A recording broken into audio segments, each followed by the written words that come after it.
My name is William. I'm a salesman at a company that's deeply rooted in the local community. I'll be turning 28 this year, but I didn't grow up here. Right after high school, I left my hometown and headed straight to this city. I'm incredibly grateful to my boss for hiring a high school graduate like me and helping me grow into the person I am today. Back in the day, I had quite the reputation as a troublemaker in my hometown. I was a wild child, into motorcycles, and pretty good in a fight because I hated losing. My antics caused plenty of headaches for my parents and teachers. But now I'm reformed and a respectable member of society. I don't visit my hometown often, but when I do reach out, I can tell my parents are relieved. I've even started sending them a little money now and then. One day, after returning from a client's place, I got a call from my boss. He had been waiting for me. When I arrived at his office, the white-haired man greeted me with a smile. I apologized for keeping him waiting, but he waved it off. This boss of mine is a good guy, well known in town for his community involvement. He took me under his wing like I was his own son. He motioned for me to sit on the guest sofa and then said, "Sorry for the suddenness, but Robert, what do you think about matchmaking?" I was caught off guard. My social life lacks a feminine touch, but it's not like I can't attract women. I just haven't felt like dating because I'm still getting my life back on track. But this wasn't just about dating, it was about marriage. And coming from my boss, my benefactor, I felt anxious. He continued, "She's the daughter of the owner of Harris Enterprises. You've seen her at Chamber of Commerce parties, right?" I had seen her before. She was well known, not for her looks, but for never smiling. People called her a cool beauty, but she had zero sociability. Her beautiful eyes and well-proportioned face stood out even at those parties. The boss said the president of Harris Enterprises wanted to introduce her to a good young man, and my face came to mind. He handed me her marriage interview photo with a smile. The girl in the photo was definitely pretty but seemed unsociable. I had my own ideals. A cute, homely girl who eats well. This girl looked like she might be eating mist or something. I tried to decline politely, but the boss wasn't having it. "Are you saying my eyes are clouded? There's no one more suitable than you," he insisted. In the end, I agreed to the marriage interview, feeling a pit in my stomach. The date was set, and the boss even gave me money for a new suit. I reluctantly bought one, not wanting to ruin his reputation. On the day of the interview, I entered a high-class restaurant in my brand new suit, feeling a sharp pain in my stomach. I hadn't told my parents about the marriage interview because I planned to decline. Somehow, the boss was sitting with me as a substitute for my parents. After a while of sitting, the landlady of the restaurant showed up, and with the announcement, "Your party has arrived," the face of Harris Enterprises' boss appeared. Behind the president, his daughter in a formal dress followed. Seeing her up close, she had skin like porcelain and a beauty that was somehow out of this world. I was taken aback. "Sorry to keep you waiting. This is my daughter. Her name is Nora." President Harris introduced her. She slightly retracted her chin and nodded to me. Of course, there was no smile on her face. Rather, I was startled by the sharpness of her gaze when she quietly looked at me. In the end, the marriage interview was just the bosses talking while we focused on eating. It was a very uncomfortable space. The meal was finally over with the dessert, and the two bosses left the table together, saying, "Now it's up to the young people." It's a common sight at marriage interviews. As soon as the two of them left, the girl who had been silent until now opened her mouth. "Do you want to get married?" Her sudden aggressiveness made me momentarily angry. Ugh, who talks like that? Always take the fight if it's offered to you. That's how I've lived thus far. If someone was spoiling for a fight, I wouldn't back down either. Her icy gaze stabbed at me, clearly pissed off at my attitude. The marriage interview was your parents' idea, wasn't it? You could have put it more tactfully. You have been staying silent throughout the meeting. Are you trying to embarrass my boss? Think about it. Once I start talking, it's hard to stop. I expressed my distaste for her attitude. Acting high and mighty, who do you think you are living a life that gives you the right to lecture others? We both seemed to have confrontational personalities. After a huge argument that caused the landlady to intervene, the marriage interview ended. I figured she would be the one to reject me. Even so, she was a strong-willed president's daughter. I went back to my apartment and thought about her. I was mad, but there was a part of me that couldn't hate her, leaving me feeling unsettled. Days passed since the marriage interview, and I hadn't received any rejection. Instead, I was called into the boss's office during my lunch break to be told that there was a date invitation from her. I was genuinely shocked and taken aback. After such a huge fight, her not rejecting me was surprising. It could be some kind of prank. I left the boss's office feeling like I'd been had. In my hand was a note with the date and time of the next meeting. I needed a drink to deal with this. As soon as I got back to the office, I asked a colleague to join me for drinks that night.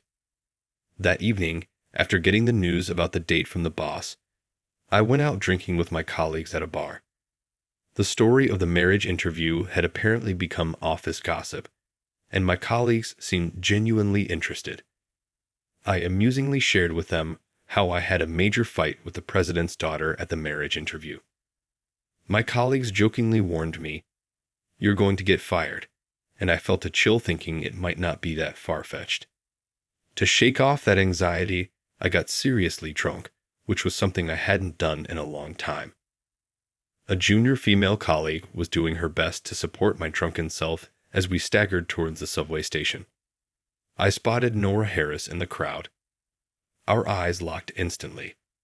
Then, expressionlessly, she flashed me the middle finger. In response to her blatant provocation, my drunken head heated up. I was pulled along by my junior female colleague as I wobbled. Even as I was being led, I couldn't take my eyes off Nora. Noticing my gaze, Nora nonchalantly lifted her skirt to flash her pure white panties at me. I was captivated by their whiteness. Just as I heard, "Watch out, you're going to hurt yourself," I crashed into a corner wall. I saw stars as I banged my head on the wall. Ouch. I crumpled over, clutching my throbbing head that I had hit hard. Out of the corner of my eye, I saw Nora grinning wickedly. What the hell? I couldn't help but grumble to myself. She could smile after all. However, strangely, I didn't feel angry. I found myself starting to enjoy Nora's audacious personality. The date that I was dreading somehow became something I was looking forward to. On the day of our date, I still had a bandage plastered on my forehead. Despite this, Nora's expression didn't change at all. As soon as we sat down side by side on a park bench, Nora repeated the words she had said during our initial meeting. "Do you actually want to get married?" Hearing the same phrase again, I felt there was a catch to this matchmaking. I thought that she might have a compelling reason to get married. If there's a reason I can help, would you mind sharing it with me honestly? She looked at me, eyes wide with surprise. From my serious expression, she understood I wasn't joking. After a deep breath, she began to speak. This marriage interview, it seems, was something she had requested from her father. Apparently, she wanted to prove herself to him. She had been in a long-term relationship with her first love, but had been betrayed by him and her best friend. Betrayed by her boyfriend and her best friend, the deeply wounded Nora wanted to get married to show them up. She wanted to show them that she didn't need them. That was the reason why she was rushing into this matchmaking. Her story left me a bit flabbergasted, but I also felt sympathy for her. Being betrayed by people she trusted and being left alone suddenly is hard. I am a daughter of a president, so it would be like you're marrying up, right? I'll also treat your parents well. If you want, we can even divorce when it suits you. Her face was dead serious as she desperately tried to persuade me. I guess she's this desperate because she still can't forget her first love.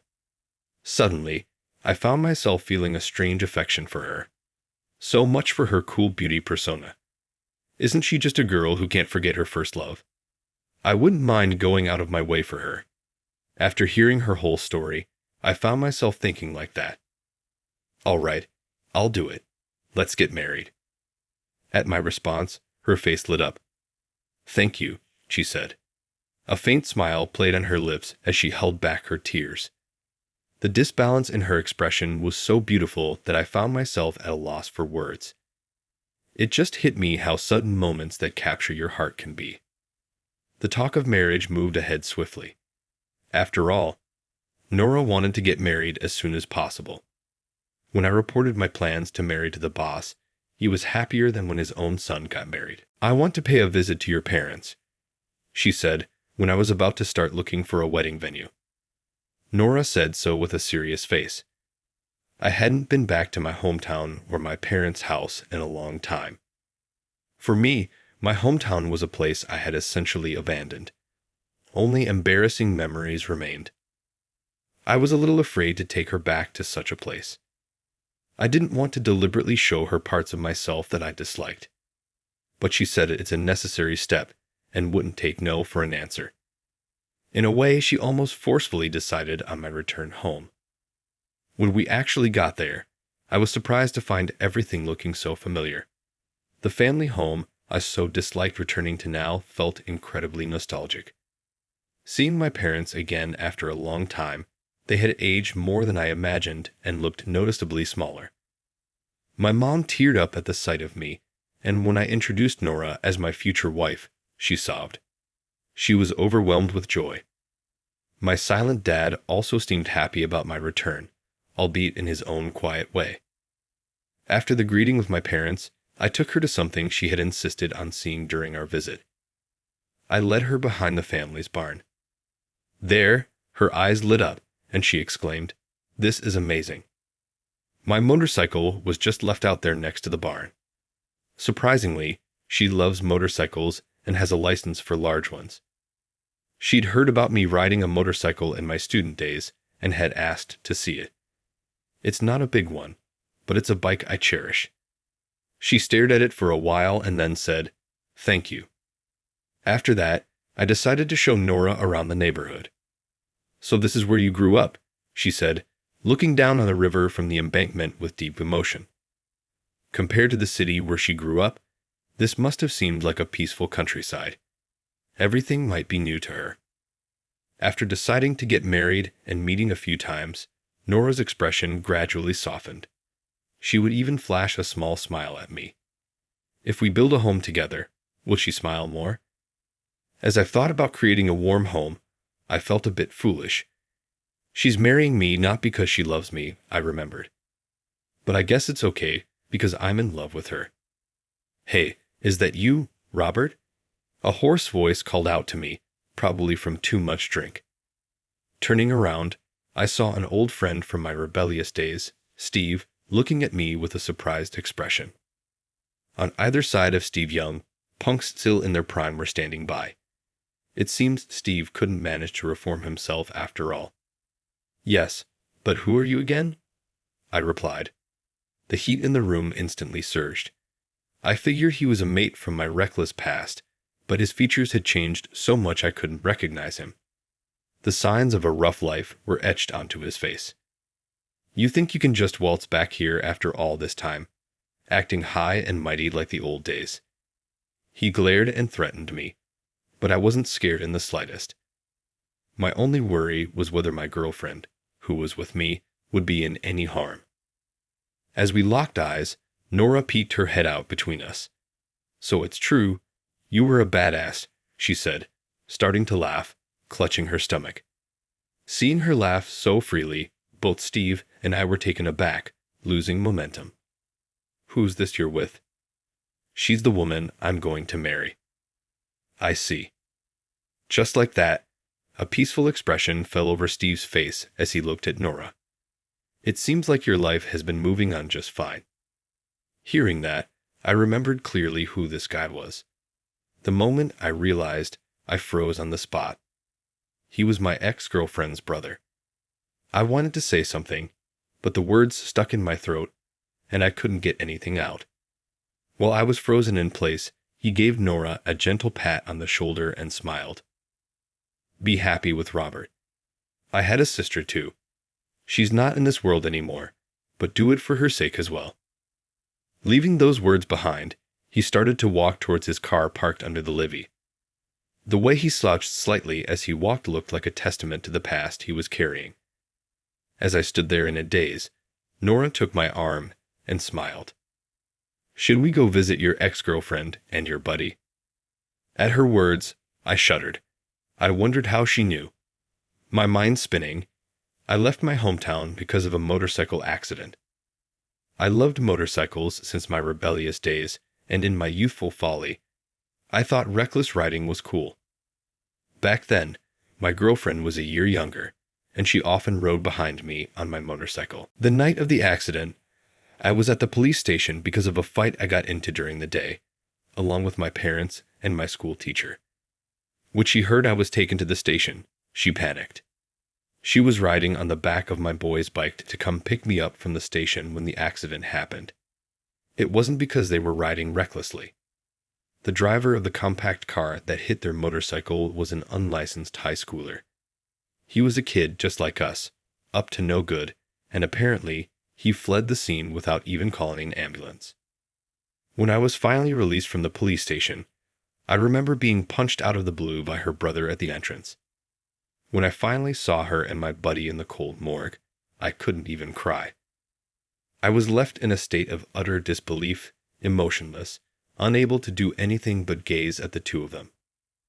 Afterward, as soon as I graduated, I left my hometown. I left everything behind, including my home, to start afresh. To my surprise, Nora seemed to know all about this. "My dad would have definitely looked into my potential match," she said with a hint of regret. It made me wonder, knowing all that, why she would agree to this matchmaking. Knowing my past, how did this match even happen? By all accounts, I was a nuisance, wasn't I? Did her father not consider the harm it could do to his daughter? Times change. "My dad understands that, and so do I," she retorted, sounding a bit upset. I scratched my head, realizing the depth of Nora's father's understanding. Perhaps being raised by such a parent is what made Nora as compassionate as she is. When I met her and his best friend for the first time, I visited the graves of my ex-girlfriend and best friend. Nora stood next to me, her hands folded in silent prayer. When I asked her what she'd been talking about, she said, "I was informing them about our marriage." With a chuckle, I declared that I was taking Robert. With a serious face, Nora walked ahead, leaving me stunned. She turned back and reached out to me. I took her hand. We held hands for the first time. Her hand was slightly sweaty, perhaps from the nervousness. Her face was calm as always. When I gently swung our hands, she looked down and gave a small, shy smile. Her shy smile was endearing. I wished she could open up to me sooner, and so we walked hand in hand down the Sunset Road, lost in thought. 6 months after greeting my parents, we were finally on the eve of our wedding. Nora was still a grad student and surprisingly busier than I was with my job. "You're free to do what you want on your last night as a bachelor, you know," Nora told me at the cafe we were meeting at. My coworkers had invited me for drinks, but I wasn't particularly excited about my last bachelor's night. I was a little worried that Nora might get cold feet at the last moment. Nora, unaware of my feelings, seemed slightly upset. I think she feels guilty for pushing me into this marriage. How awful. Nora's face fell as she raised her voice. "Do you know them? It's my ex, Tom." As I turned to the entrance, I saw a man in a suit and a trendy-looking girl entering the cafe. When the man spotted Nora, a distasteful grin spread across his face. He walked straight over to our table. "Long time no see. So you're getting married, huh?" He talked as if we were close, but his eyes weren't smiling. He was a good-looking guy, but there was a hint of danger about him. "Tomorrow is our wedding. It's a small ceremony for my family only. This is Robert. He's going to be my husband," Nora introduced. I gave a slight bow and muttered a quick hi. The man looked down at me as though I was something disgusting. The girl with him looked anxious. So you're being shipped off to a husband so soon? Is this an arranged marriage or just a move to get back at me? Pathetic, despite his provocative words, her expression remained unchanged. She cast her eyes down, seemingly ignoring the man's harsh words. Even if Nora could shrug it off, I couldn't. I glared at the man from my seat. My attitude seemed to make him falter slightly. I don't know where he comes from, but I'm not about to be bested by some man who's probably never thrown a punch in his life. Are you trying to pick a fight with my wife or with me? I don't back down from a fight, you know. What are you going to do? So what if it's an arranged marriage? Nora is the woman I chose. She's too good for you. When I growled back, Tom's face went pale. Layla, who fell in love with Tom, pulled the man's sleeve and said in a low voice, "Stop it. Really? You're going to marry this uncouth man? Don't expect to be happy." Tom spat out a petty parting shot, then hurried out of the cafe as though he was fleeing. Nora watched him go, her face stunned. Then she turned to look at me intently. I felt strangely uncomfortable under her gaze. Unable to endure Nora's scrutiny, I turned away. Ignoring my discomfort, she placed her hands on my cheeks and turned my face towards her. "Do you love me?"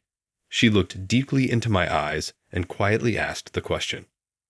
Caught off guard, I started to panic. My body temperature rose dramatically. At the same time, an irrational anger welled up in me. What a clueless woman! My words slipped out in embarrassed frustration. She frowned and gave my cheek a firm pinch. Ouch. Ouch. Stop it. I just like you. Okay. I never said you had to like me back. The pinching fingers finally released me, but my moment of relief was short-lived as she swiftly slapped both her hands on my cheeks. Why do I have to endure this? I glared at Nora, my eyes watering from the pain in my cheeks.